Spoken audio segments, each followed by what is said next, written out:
Greetings, fellow nerds. It's been a while since I've talked directly to you, so here goes. Now, I've been on YouTube for a long time and have had a great time. That being said, there are things on YouTube that do concern me. I've seen other science and chemistry channels get flagged down and ultimately banned. I've seen huge YouTubers with millions more subscribers than me get their advertising removed because they do or say stuff which is not advertiser friendly.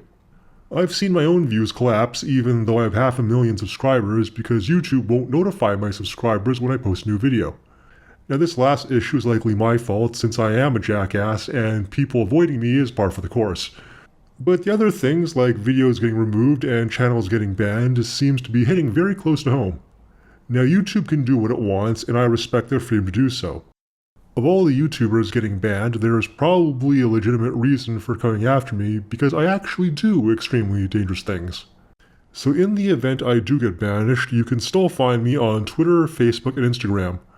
I provide links in the video description to my sites. Now, an antisocial guy like me using social media has got to be the punchline of some bad joke. So my apologies if the content there is a bit lacking. I'm still trying to figure out this whole social media thing. But at least it's a backup plan should I be in YouTube's crosshairs. You'll be able to find wherever I go. Okay, next topic.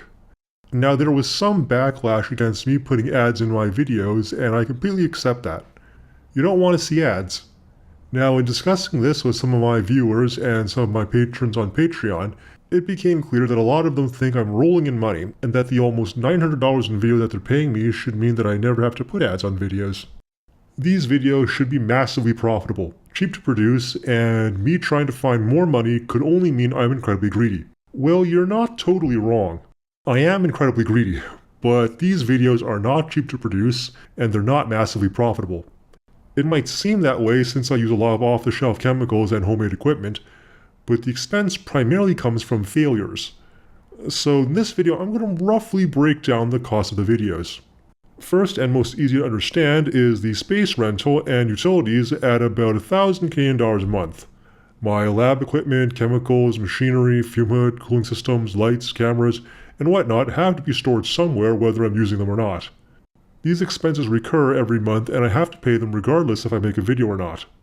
So back in March when I had just one video, I was already paying the whole revenue of a video just on rent. In other months, when I had 2 or 3 videos, I could finally pay off the rent and focus on paying for the cost of the videos themselves. Now, the biggest cost, even greater than rent, is failure. I might be one of YouTube's best chemists, but I'm also YouTube's biggest failure. This is because most of the stuff I attempt fails.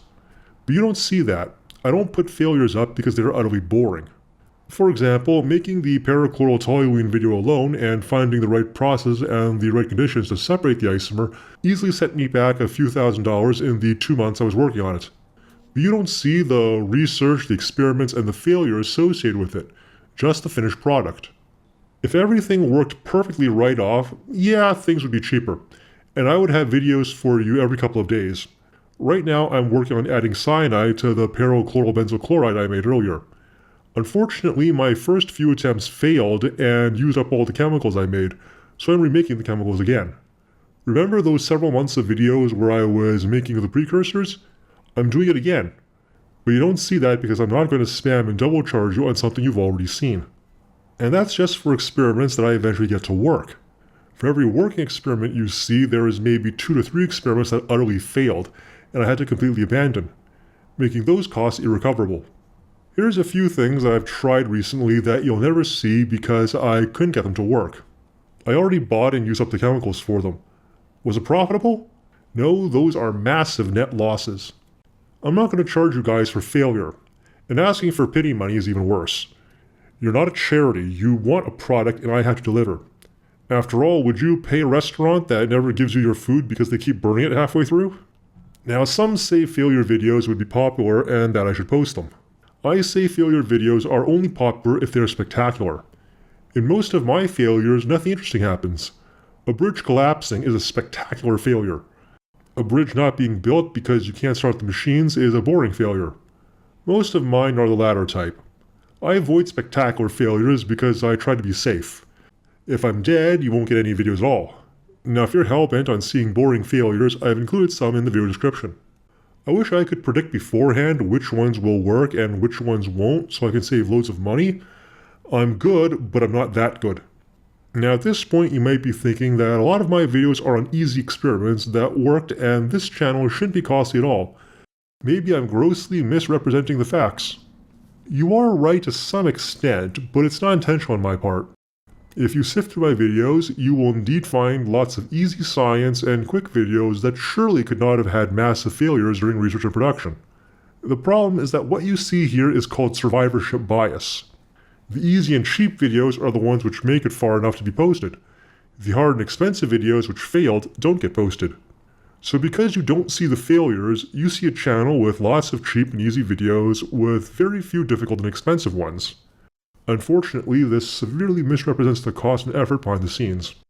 I think there is the impression that I just spend a few hours filming a video, an hour editing, and then boom, I make $1,000. That's true for just a few videos. In reality, I spend weeks getting my ass handed to me on the sacrificial altar of chemistry before ultimately abandoning a video and then going on to the next one, never recouping the expenditures for my efforts. This is why on my Patreon page I've set the rather high goal of $2,000 per video. That's about the level that would cover all the failures behind every successful video. I know it seems like a greedy cash grab on a video that seems to just cost 50 cents to make, and I'm not going to fight you on it. I'll let you guys judge whatever you want in terms of how much my work is worth, because ultimately you're paying me for my work, not for my effort.